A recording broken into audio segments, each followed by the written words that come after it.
Okay, thank you so much. We are privileged to have today PC Tom Conley from the Met, from Metropolitan Police, to tell us about crime, fraud and scams in cryptocurrencies, but also in cybersecurity.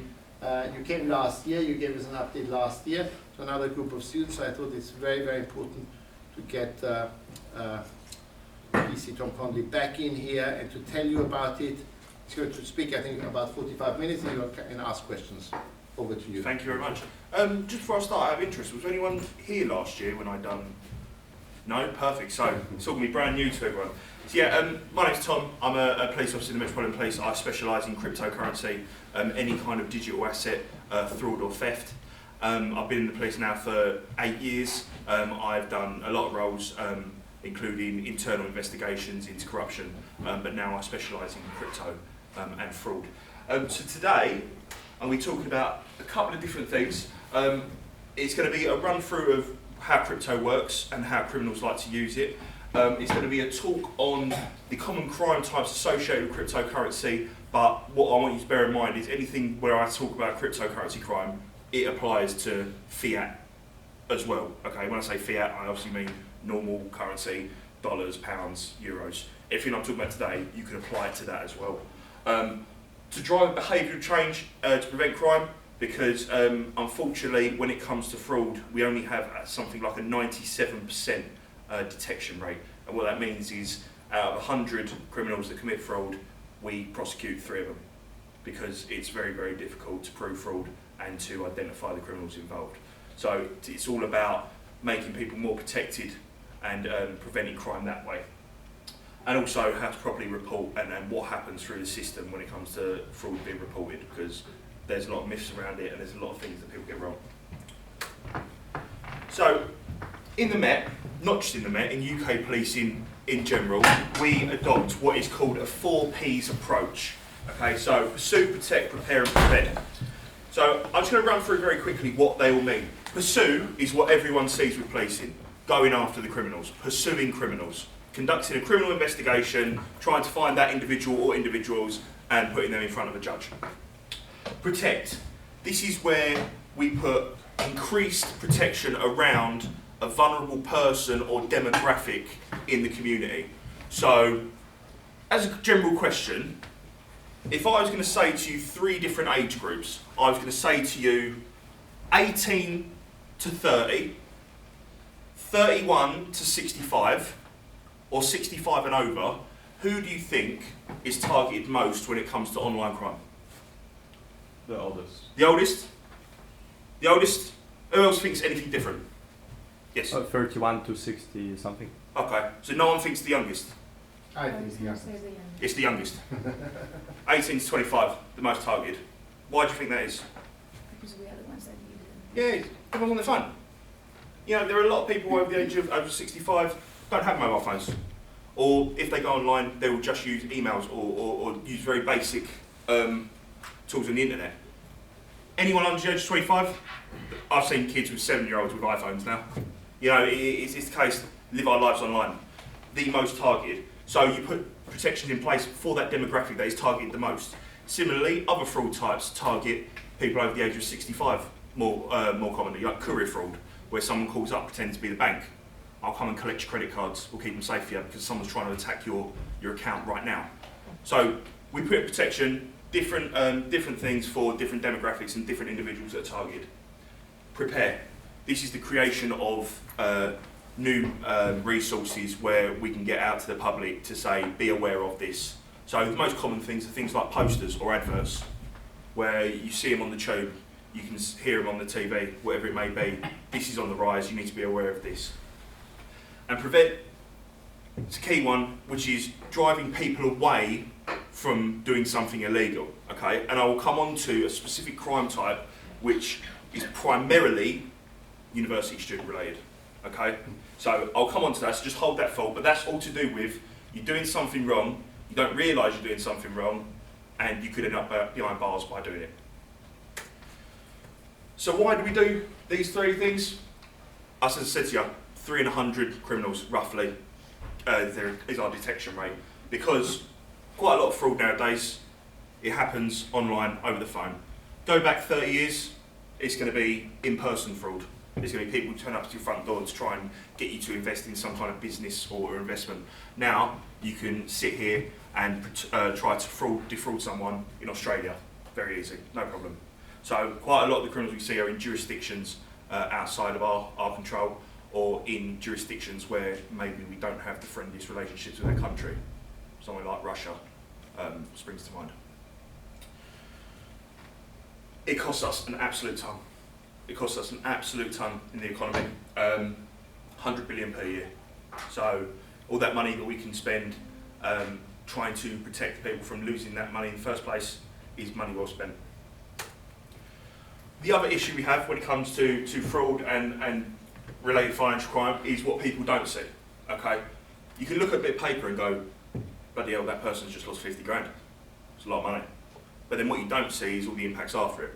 I had a lady who, I just mentioned courier fraud, where they call up saying, oh, I'm from Barclays Bank. Someone's trying to attack your account right now.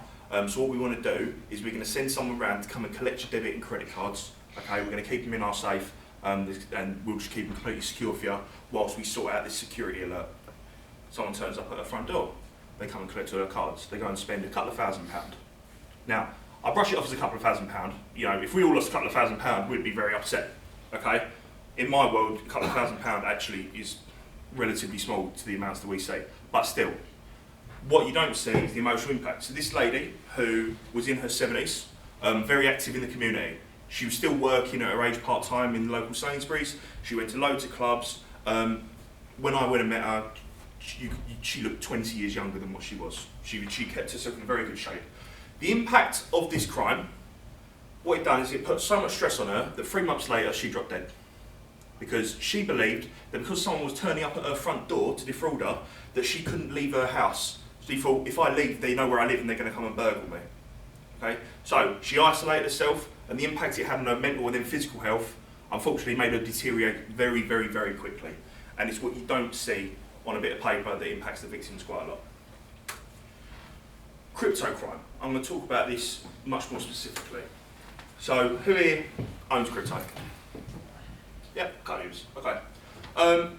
It's fair to say that over the last 4 or 5 years, crypto has become much, much bigger than it was, especially when Bitcoin hit an all-time high very recently.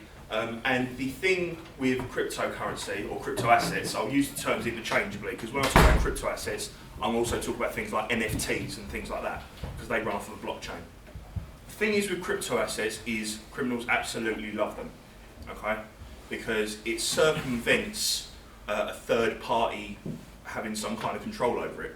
So if, for example, I was going to try and defraud you from money in your bank account, Barclays can very quickly look at that and go, whoa, that's not going anywhere.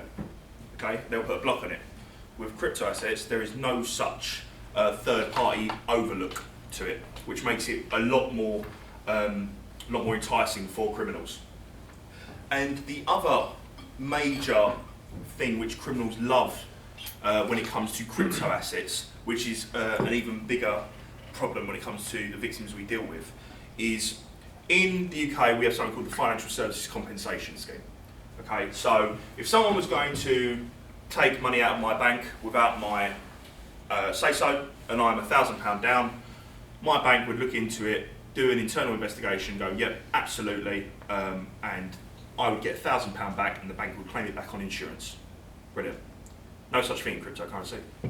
I met with someone the other day who his wallet was compromised and he lost £800,000. There is no reimbursement for that. There is no compensation. That is gone. Once it's gone, it's gone. The only way of getting it back is by law enforcement or some kind of third-party company tracking it, getting it frozen, and managing to get it back to the victim. Okay, so there are massive differences between fiat and cryptocurrency. So why do criminals like it so much? Oh, sorry, why do the public like it so much? There's a lot less fees for when you want to move money, a lot less barriers. Very, very quick. Relatively anonymous. So for those of you that don't know too much about crypto or don't deal with it as much, when you set up a cryptocurrency wallet, I'll just take any for example, I'll say Trust Wallet, Okay, I decided to buy some Bitcoin. I want to set up a trust wallet. You have to go through the same process you do with most things. So you input your name, you input an email address, you've got to link a bank account to it to deposit some funds. It can be anything. So you are providing information to that company so you can set up that wallet.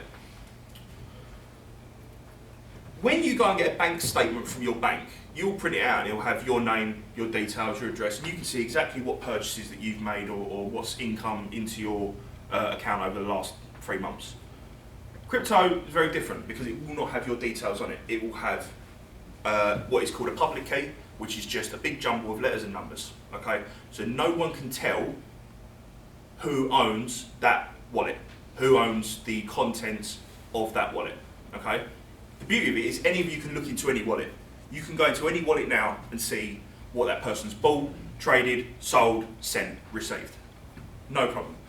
But unless you know specifically that public key belongs to, I don't know, Donald Trump, you're not going to know who that belongs to, okay? But you can see everything that they've done. So it is relatively anonymous, but not fully anonymous. As I said, there is no third-party overlook, there's no centralised authority, okay? In most cases, it is peer-to-peer trading, if you want to do that. If you want to send me something or I want to send you something with normal currency, we basically all get permission from our banks to do it. There's no such equivalent in crypto. No restrictions on transfers, send them wherever you want. You want to go fund a military regime in North Korea? No problem, there's probably a wallet for that. You want to fund some terrorist program in South America or Africa? No problem, you can do that. There's probably a QR code you can scan somewhere to do that. And you can be in control of your own assets. So, unlike banks which can freeze things, a lot of the time you're free to go. As long as you can chain your own private keys, which is what allows you access to the wallet, you can do what you like. Internet connection, that's all you need. Borderless, sent everywhere. And obfuscation techniques, things called mixers, which make it a bit more difficult to track. There is lots of ways in which an individual can move funds around and try to hide them from people that are looking for them. Very secure, criminals love it, okay? Reasons why publics love it, reasons why criminals love it. So, this is a screenshot of a page on the dark web. For those of you that haven't been on dark web, it is a way in which you can purchase very, very naughty things. So, drugs, guns, human slaves, child pornography. I once saw an Apache helicopter on there for sale. If you know how to get onto the dark web, please don't do it. If you don't know how to get on the dark web, I'm not going to tell you. All right? So, but different kinds of drugs and their prices. If you notice, it's all in Bitcoin. They don't do in dollars, they don't do in pounds, they do in Bitcoin. A lot more secure, a lot easier. You can send it to a wallet from here to Panama if you want, no problem, and then they'll get a courier over to drop off whatever you want. It is the currency of choice when it comes to dark web marketplaces. We developed a book, me and my supervisor, we created it, and we've got loads of different frauds on there. The ones in bold are the ones I'm going to talk to you about today. So, technical attacks. This is where you are going after the actual hardware or software. So, this is an example of crypto wallet. It's what's called a hardware wallet because it's a physical bit of kit. It could range anywhere from like a USB-sized wallet to a small calculator. Okay, hardware wallets very secure, really, really good because the way they operate is when you own a hardware wallet and you want to perform some kind of transaction, what you would do is you would input it, it would come online, it would verify that transaction that you want to do, it would then go offline whilst that transaction is being processed because the blockchain takes a little bit of time to process the transaction. It will come back online to verify it, that will go through and it goes back offline again. So it's only online for a very, very short space of time. So, makes it very, very difficult for any kind of malware or hacking. Okay. However, it does leave you open to one thing: physical theft. So, a lot of people obviously don't take out their house; they live in their house in a safe space.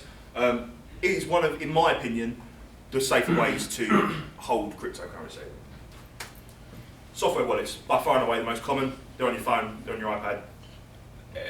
Easy access, straight away, go in, have a look, see what you've got, see what the market's doing, make a trade.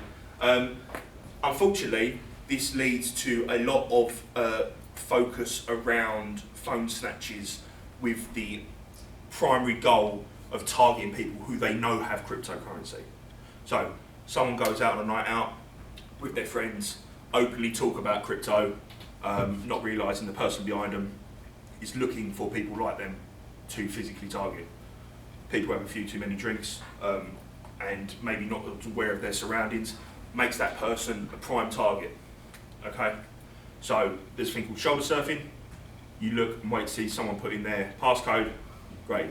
As soon as you take that phone, you've got the passcode as well. You're in. A lot of people don't have two-factor authentication on their apps. So as soon as you show your face on your phone, they don't have to do it again for their banking apps or their crypto apps or whatever it is. So it's perfect for me as a criminal that I can just go, thank you very much, 1, 2, 3, 4, 5, 6, I'm into the phone, I'm also into your apps, no problem. I'll move everything out before you even have a chance to call anyone up. And bear in mind with crypto, I said, who are you going to call? There's no one to call, there's no central authority overlooking it. So that 20 grand you've got in your crypto wallet, thank you very much. Paper wallets, very, very rare. It's a QR code that you scan, okay? But you can imagine, leave it in your trouser pocket, chuck it in the wash. Yeah, there's a reason most people don't use them very much. Recovery seeds. Okay, so those of you who do have cryptocurrency, I'm not going to ask you where you keep these, okay? However, these are by far and away the most vital things when it comes to cryptocurrency. Not even close. The way these work, for those of you who've not heard of these before, think of it like this. You forget your password to your Instagram account, okay? Oh, I can't remember, was it this, was it that? Whatever. What are you going to do? You're going to click on, I forgot my password. It's going to send you an email with a link, you click on it, and you re-put in your new password. Happy days. You can then post pictures on your holiday again. Unfortunately, there is no equivalent when it comes to crypto wallets. You get this. You get a list of 12 to 24 random words that are generated when you create your wallet, okay? You don't choose any of the words, you can't decide what they are, you get allocated them.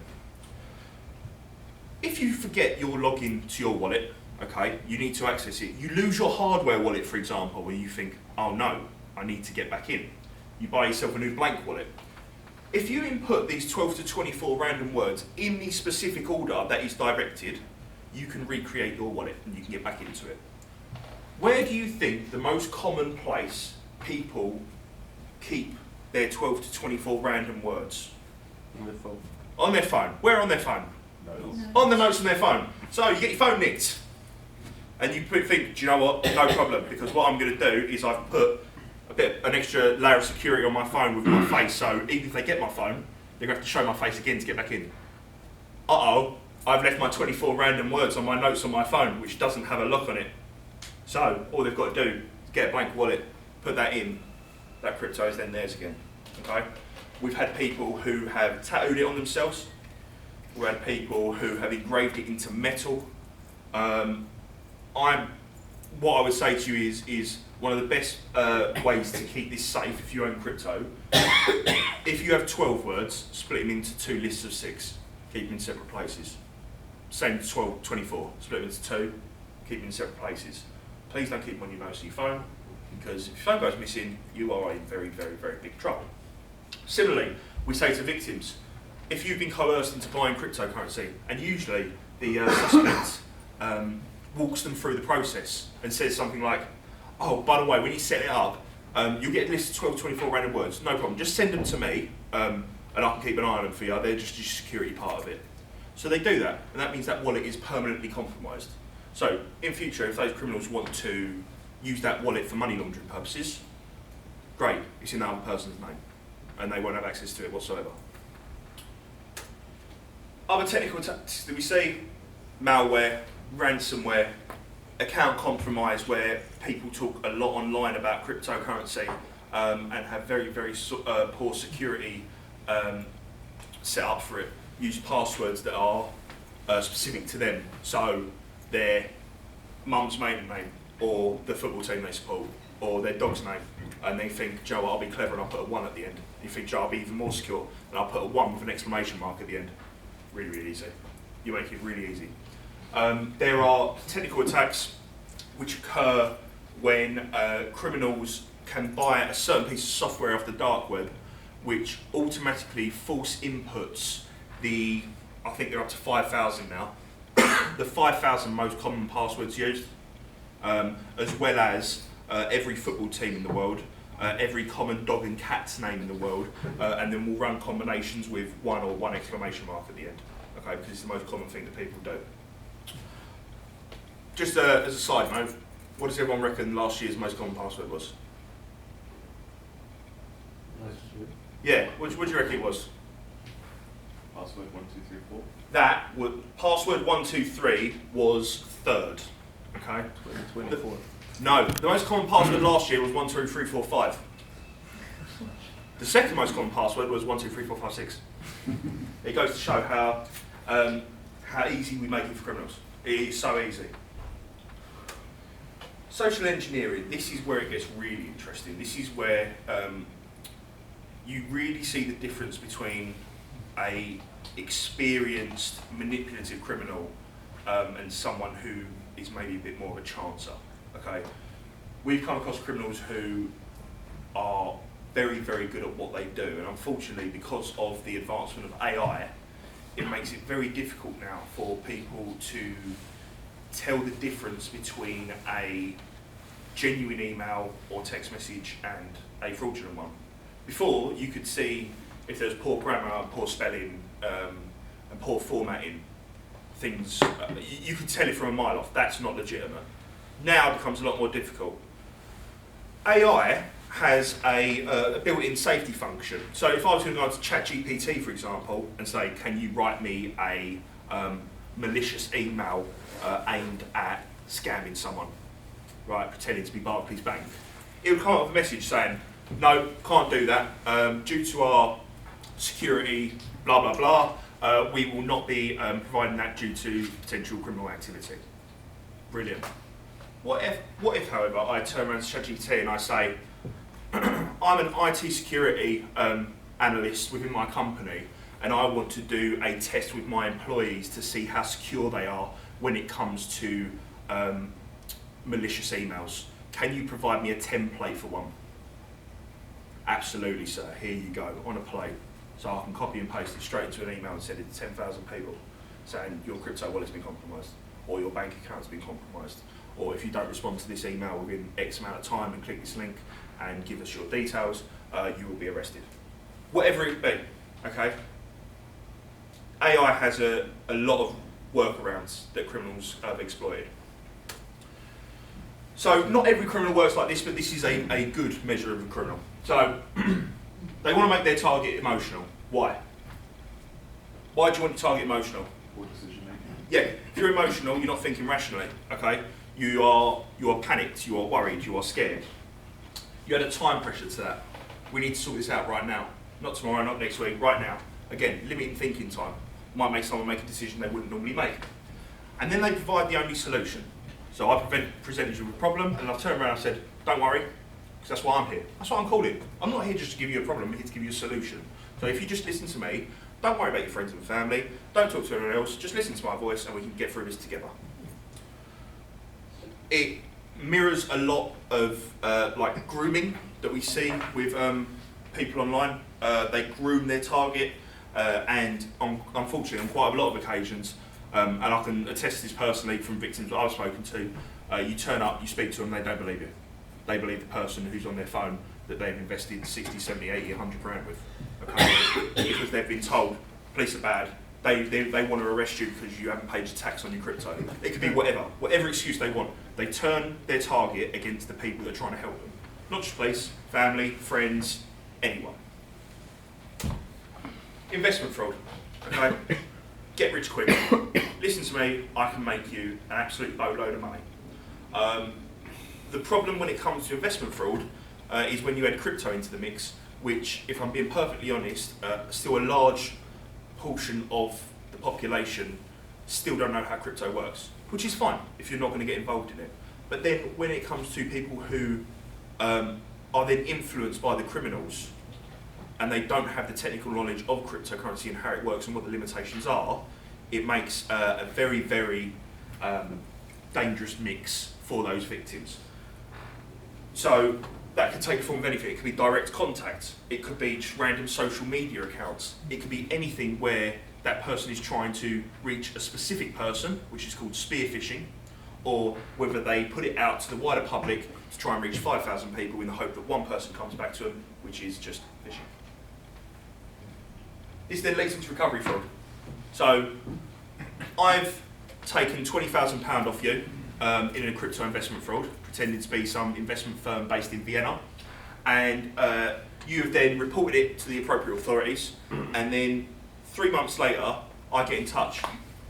Hello sir, hello madam, my name's PC so-and-so from Police in Vienna, and we've recovered your funds, but due to different importation or tax reasons, we need you to provide us for further £5,000 before we can release them to you. They release it out of desperation. So it leads to further losses when they impersonate law enforcement, asset recovery companies, government officials. The fraud doesn't end at the investment stage, it carries on. Next thing I want to talk about is not so much the criminal side of it, but the manipulation that can happen through the use of social media and things like that. Dogecoin. Has everyone heard of Dogecoin? So Elon's made that a bit more famous with the Doge in the US government at the minute. And so we'll talk about Elon for a little bit. So this is Elon Musk's Twitter account, okay? And I want you to see when Elon tweets how the market is affected. Now, I'm going to caveat this by saying that, not for a second am I saying that Elon Musk is manipulating the market, okay? He's just tweeting, and as a result of this, the markets are changing. There are people who do market manipulation, okay, and it's quite obvious. But just have a look at this impact. So January of 2021, Elon adds hashtag Bitcoin to his Twitter bio. That's all he does. Might look like a small jump. It's actually quite a big jump. That's about 3 or 4 times its value. He then tweets about Dogecoin specifically, which increases it even more. He then says to people, good news, you can buy a Tesla with crypto. You can see the jump that he's had there. He then starts putting up random pictures, which mean absolutely nothing. It's a dog barking at the moon. He then says he's going to go and talk on Saturday Night Live about crypto. It peaks the very minute he walks out on Saturday Night Live.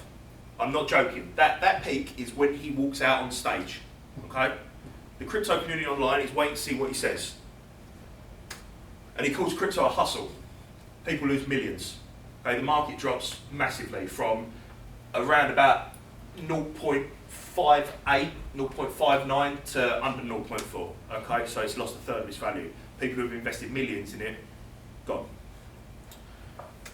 I'm not going to run through the rest of them, but he tweets loads about it, and each time he does, the market reacts either in a positive or negative way. Sextortion, very personal. People meet people online, send them a picture of themselves or video of themselves in positions, and turns out that person wasn't who they claimed they were.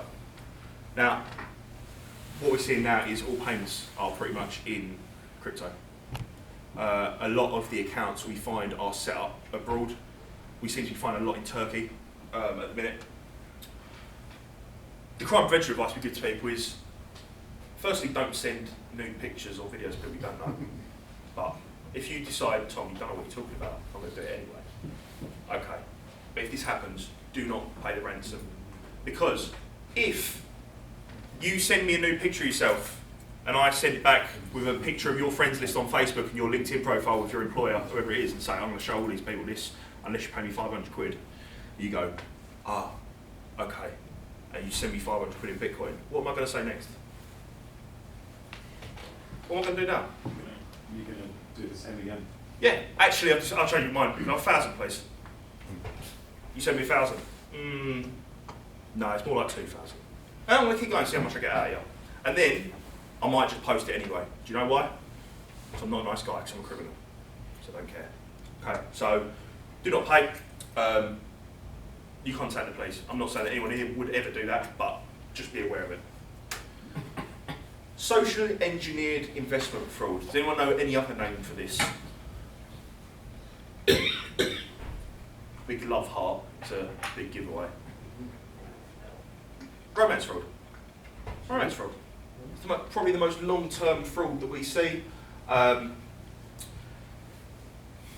tell you a little story. This is a true story. I met a lady in East London. Her daughter dragged her into a police station saying, "You need to help my mum because she's given £10,000 away to someone online." Mum is absolutely adamant that the relationship's real. She doesn't want to waste our time. Daughter and mum are having an absolute barney. Okay. We take her into a side room. Mum has met a gentleman online on Tinder, and good-looking fella. Claims to be a US military sergeant based over in abroad. I can't remember which country it was specifically. And she's sent over the course of 18 months £10,000 to him. Okay, it started off small. It started off with a really, really small request of like, "Oh, I've got a son in America and I haven't seen him for 3 years. I'd love to go and spend Christmas with him 1 year. So at the kindness of my victim's heart, she's gone, here's 200 quid, please put it towards the plane ticket to go see your son." Okay? All payments in gift cards or crypto. Weird that, isn't it? 10 grand.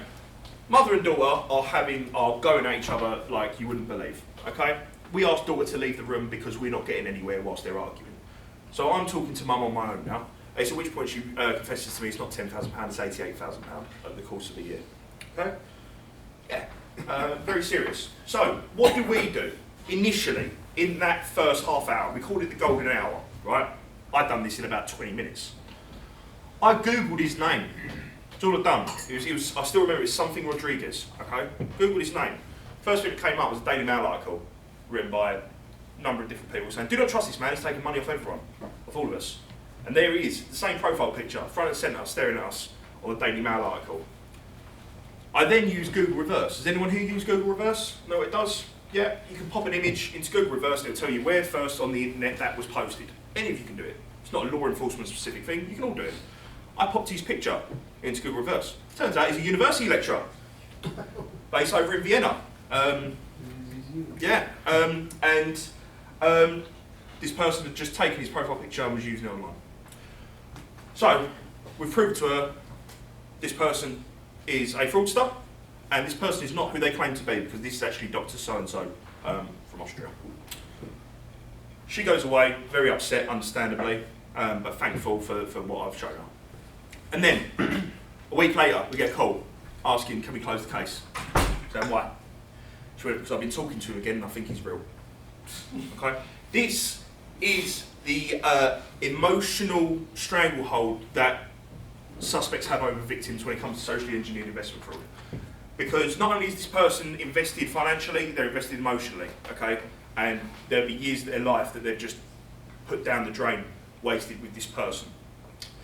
If you ever come to deal with someone, and I hope you never have to in your personal life, that has been affected by this, be prepared for a fight, because they will fight you every inch of the way, okay? Because they need that reality to be real, otherwise they have to face the realisation of what's actually happened, which is a very, very hard thing to do. And the emotional impact it has on people is, in a lot of cases, far outweighing the financial. Airdrop fraud, very specific to cryptocurrency. A lot of crypto companies offer like prizes or gifts for people who invest early, almost like the same as like GoFundMe.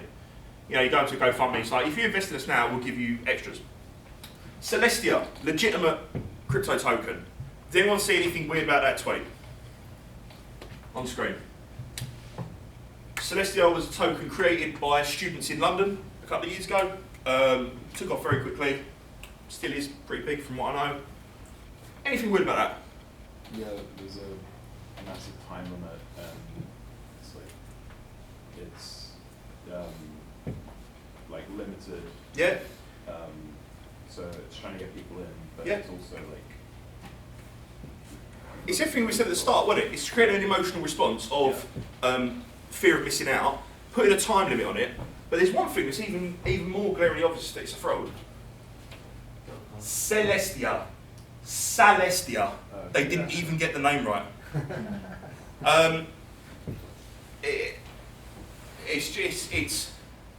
There is still so many oversights when it comes to social media, emails, and things like that, where people misspell things. Still human error.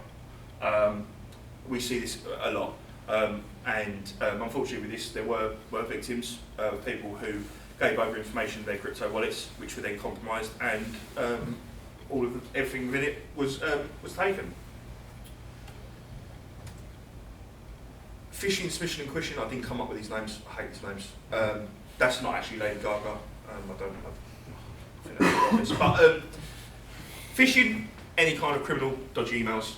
Smishing, text messages. Quishing, very new QR codes. Okay, we all receive criminal text messages. We all receive fraudulent emails. You all know what they are. I'm not going to go into too much detail about them. The two main crime prevention techniques we say to people is, I always get a question, can I open up a dodgy text message and look at it? Yeah, it's fine. It's all right. Please don't click on any links or download anything or open any documents on there. That's when it contains some potentially malware or anything like that. Spoofing, exactly the same. To change your number to appear as an entity, you can get that very, very easily on the dark web. Not a lot of money at all, probably like 20 quid, 25 quid. Very easy. We've seen a lot with, over COVID, you recorded as going outside. Please click here to pay a £50 fine before we get law enforcement involved. Come through from HMRC or Home Office or something like that, got nothing to do with COVID, but people, out of panic, done it because they didn't want to face the consequences. Again, don't click on the link, don't download anything if you don't know where it's from. But unfortunately, this is probably the most common way. Over 1.3 billion, I think it was, emails daily are sent with fraudulent intent. Cyber kidnapping. Has anyone heard of this one? This is weird. This is nuts. Mainly affects international students in London. Okay. Primarily from countries where, I want to say this in the most politically correct way possible, primarily from countries where maybe there is less trust in law enforcement. Okay? So, student comes over to study in the UK and it's on their own. They get contacted by someone who claims to be law enforcement from their home country, saying, because of the money you've taken out of the country into the UK, you are going to be prosecuted for money laundering or some kind of money laundering type offence. What we need you to do is we need you to attend this hotel at such a date and time, usually within like an hour or so, where you'll be met by one of our officers who will confiscate your belongings. Do not contact anyone, otherwise you'll be committing further offences. So, student rocks up to this hotel, hands over their mobile phone, hands over their laptop, hands over their passport. Okay?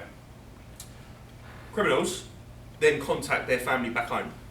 We've got your son or daughter, and unless you give us what we want, we're going to kill them. Okay? So, mum, dad, nan, granddad, whoever it is back home is then rushing around trying to contact their child. They ring the phone, criminal picks it up saying, I told you, we've got them. They can't get in touch. They think their child's been genuinely kidnapped.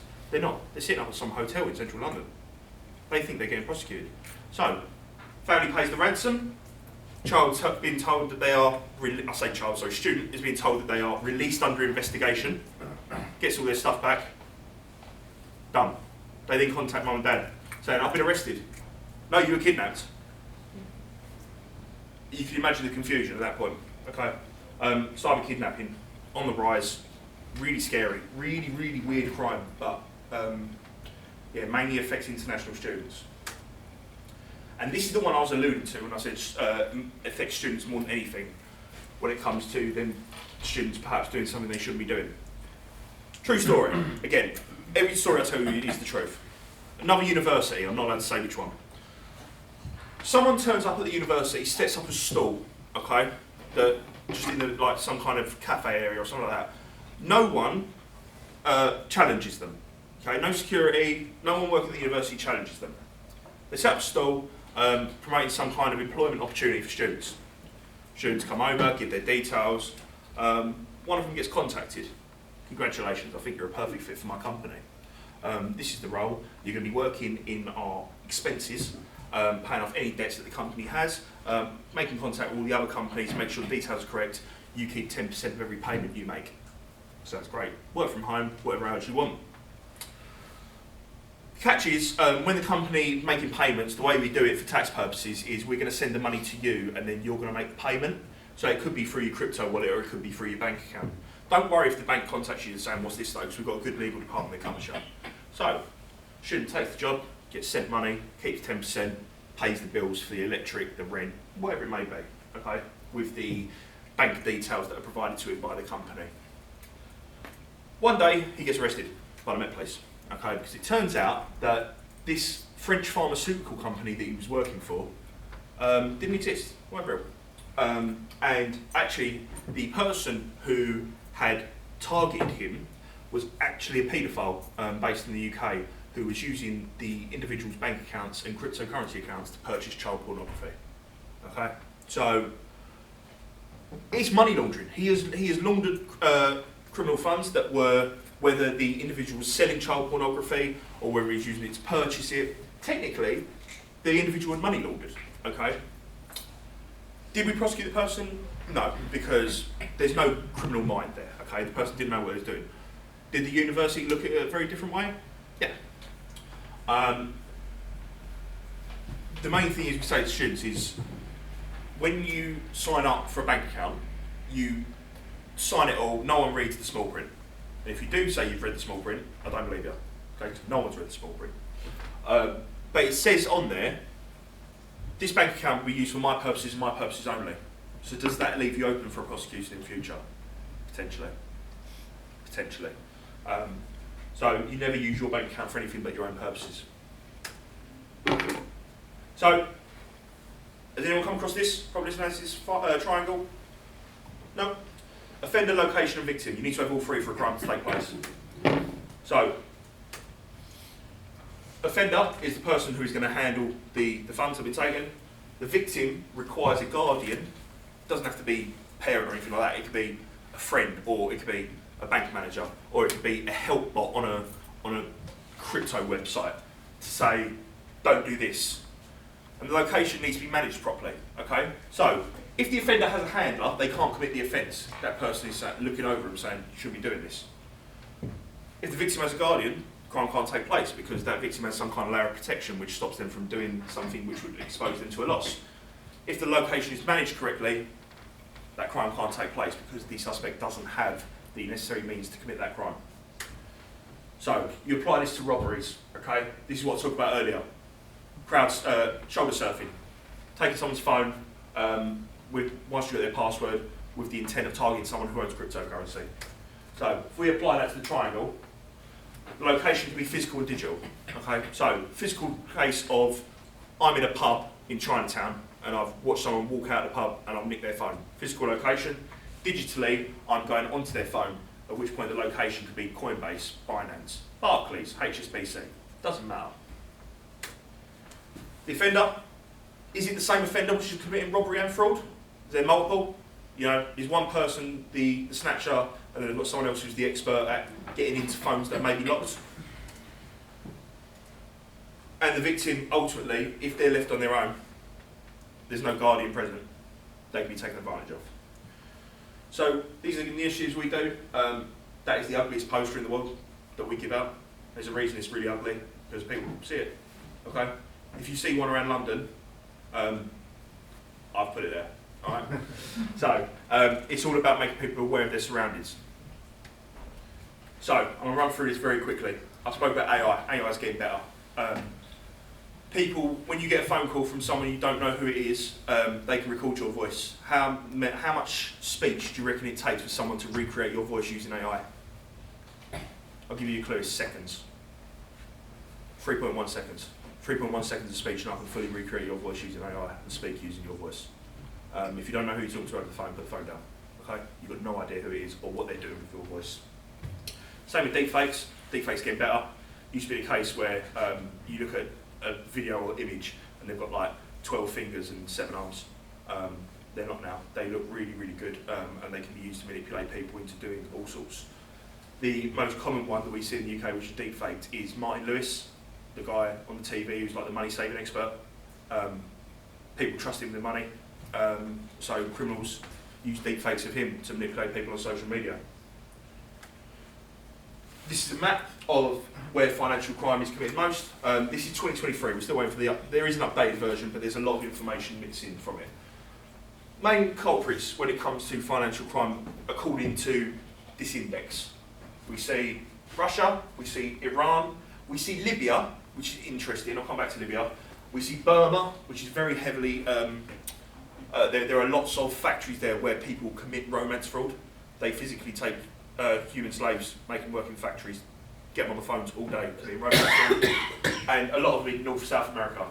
Libya is a bit of an outlier, and I'm really into this, and that's because of their heavy, there is heavy, and I mean heavy, human trafficking in the area, which is why it's shown up on this index. There's nothing to suggest that they're involved in a lot of the frauds that I spoke about earlier, but the reason they show up is because there is heavy human slavery in that area, which is shown up on the financial crime index. What else do we do? Crypto ATM removal. There should be no crypto ATMs in London. Okay, they're not illegal. However, for a crypto ATM to be accepted in the UK, they need to be approved by the Financial Conduct Authority. There is a caveat: not a single one has, so they're basically illegal. Okay. The reason being is there's very little KYC. There's very little way to prove that the person using the device is who they say they are. Anyone can nick anyone's phone, get into their wallet, and put money into that wallet on a Bitcoin ATM. There shouldn't be any in the UK. If you come across some, can you do me a favour? Can you email me? Okay, I'd be interested in how it is. We work a lot with the tech industry. We do a lot of victim awareness, and we do a lot of disrupting suspects. We do a lot of like account shutdowns and things like that. In conclusion, what we say to people: don't be rushed when you make a decision. If it sounds too good to be true, it probably is. That's a lesson for life, not just finances. Unsolicited contact.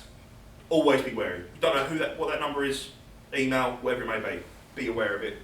Look for subtle differences in URLs. We've seen one before where HSBC had a clone website. They changed it to HBSC. If you don't look for it, it can catch you out. And don't advertise your holdings. If you do deal in crypto or any kind of stock trading, doesn't matter. Keep it to yourself. Otherwise, you have no idea who is going to target you because of that information. I encourage all of you to go onto that website if you haven't been on there before. Has any of you heard of that website before? None of you. Go on that website. If you are wondering how criminals get hold of your information, like how did that criminal know I've got a Tesco's club card? How did that criminal know that I'm on Reddit? How did that criminal know that my energy provider is Eon? It's because your data is on the dark web, and you can see what data of yours is on the dark web. Go onto that website, put your email address in, and see which companies have leaked your data. One thing I want to say though, if you do go onto that and it does come up and say your Facebook has been compromised and that's what's on the dark web, don't worry about it, because two things. Firstly, all you need to do is go onto your Facebook account in that case and change the password. All you need to do. Secondly, if it does say your information's on the dark web, what I want you to do is don't worry about it, because there's nothing you can do. It's the internet. Once it's up there, it's up there. Okay, it's not coming down. Okay, so don't get too stressed out about it.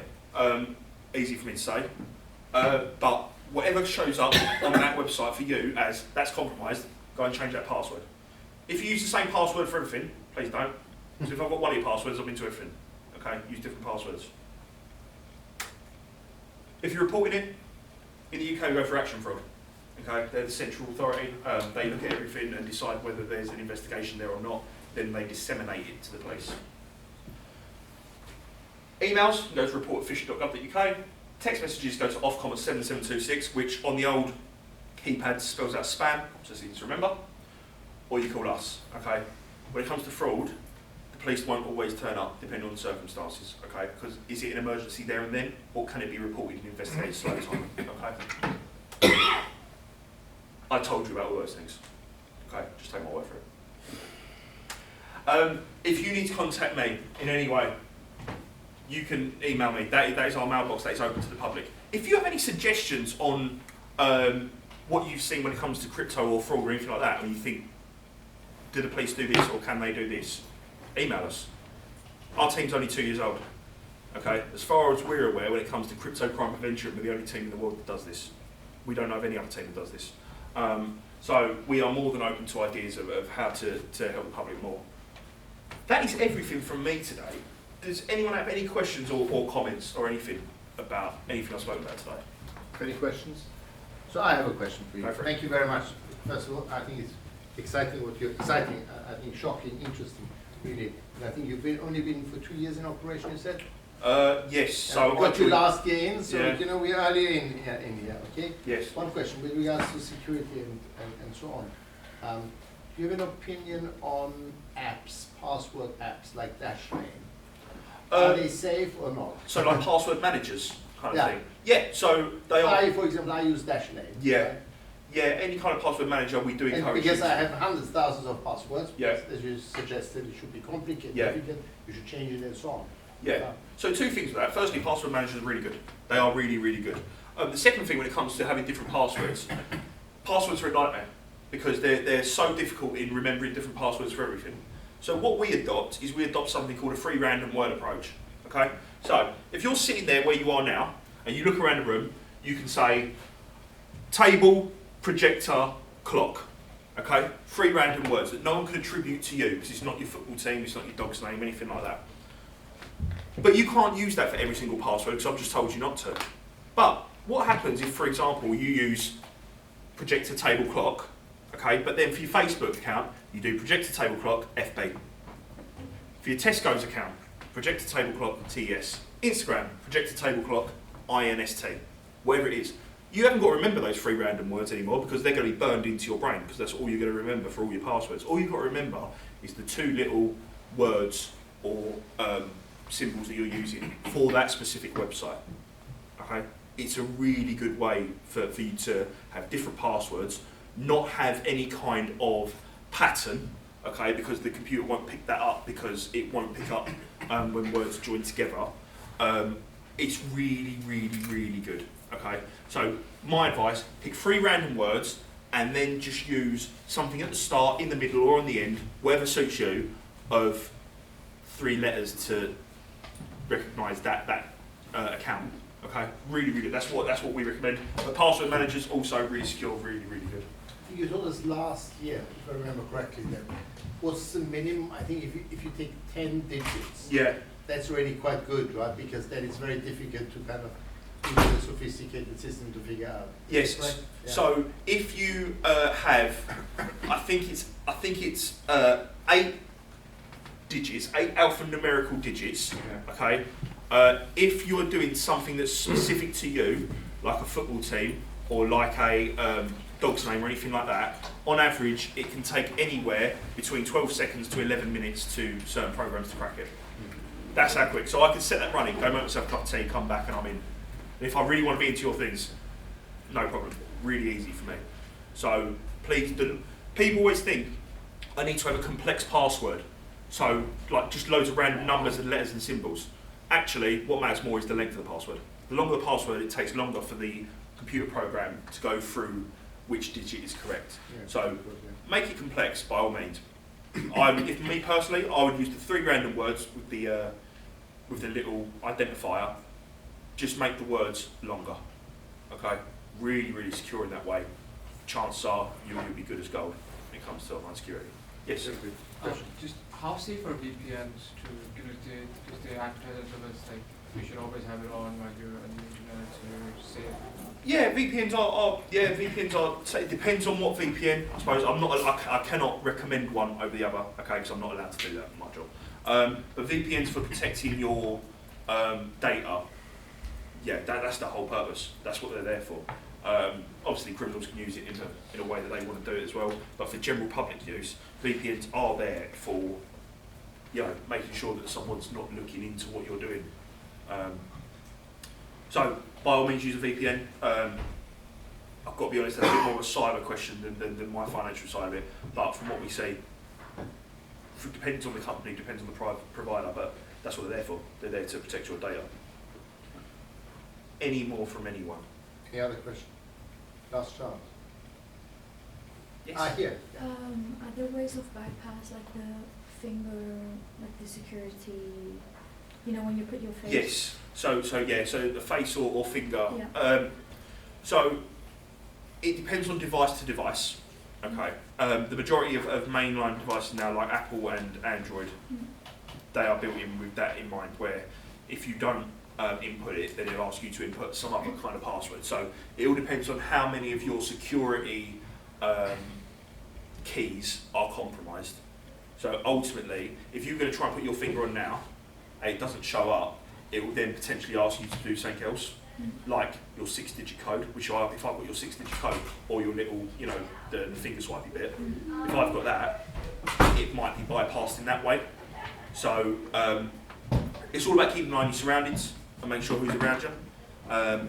Like me, for example, if I get my phone out when I'm walking down the street, I walk to the side, so I will have my back to a wall, because phone thefts in London are very prolific.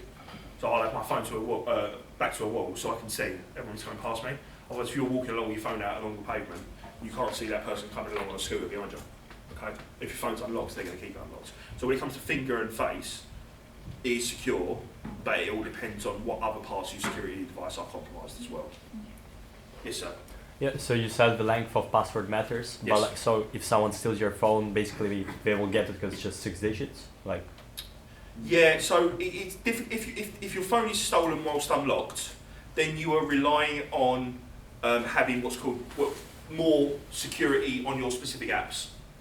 So if you was going to nick my phone now and it was unlocked, you still wouldn't be able to get into my banking or anything else of of value to me. You might be able to play a bit of Angry Birds if you want, but that's about it. So it's just because your phone's unlocked when it's stolen doesn't mean then the other security is disabled. So when it comes to security, like long passwords, keep an eye on your surroundings, and just making sure that all of your other apps that are important to you have that extra layer of security. It's more of a pain to get into when you just want to check how much money you got in your account. You got to go, right, I've got to do my face again, or what. But in the scheme of things, it's like 3 seconds. Whereas it can be a big difference if someone nicks your phone. I think we have a problem here. Oh, that's just an update. I Yeah. hope not. I hope Always do your updates. Don't do what I'm about to do.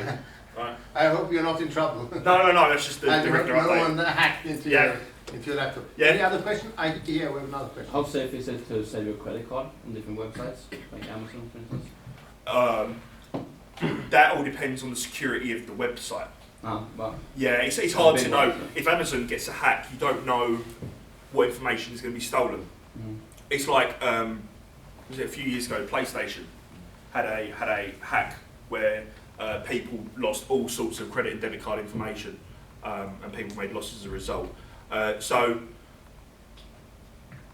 I say my things to Amazon and eBay and stuff like that. I'm sure everyone else in here does as well, because it's convenient. You got to weigh up whether convenience is more important than security. On a website, I've got no idea who it is. If I'm, I've never used a website before, I'm not going to save my information. We've probably all used Amazon for years, and it's probably one of the most secure companies in the world. So I can't say that it's going to be 100% safe. I can never say anything's going to be 100% safe, but I wouldn't be saving my payment information on websites that I've got no idea. I've never used them before, never heard of them. So Amazon, probably all right. eBay, you're probably all right. If you've heard of the company, you're probably all right. If you've not heard of it before, I would be cautious. Any other question? So last question comes from me.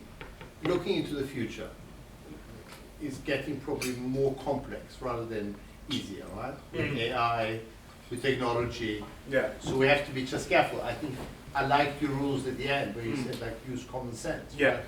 Be careful, be critical. Okay, don't trust, I think. Right? It's where very few new crimes pop up. Okay, so the cyber kidnapping one is kind of new, but it's still just false imprisonment. It's still just another crime that's just taken into a different environment. Airdrop, the airdrop scam where I told you that invest now and we'll give you a prize. Basically a pyramid scheme. It's basically a different type of fraud. The crimes themselves don't change. It's just the environments in which they're used that change. Exactly. So whether it moves online, whether it moves into the blockchain, whether it moves into something else in the future that's yet to be created, like the metaverse or something like that, the crimes very rarely change. It's just the method, it's just the environment in which they take place, which is changing, which is more difficult to keep up with in a way, because then you've got to try and find new safeguards in those environments. That's the key. And also having the public's awareness of the threats in those environments is probably the main factor. Because if they don't know that they can be targeted in a certain way, then they can't prepare themselves for it or protect themselves for it. Okay, any other questions? That's it. So thank you very much. That was, I think, super informative. I think Thank you. very important for us. And a round of applause for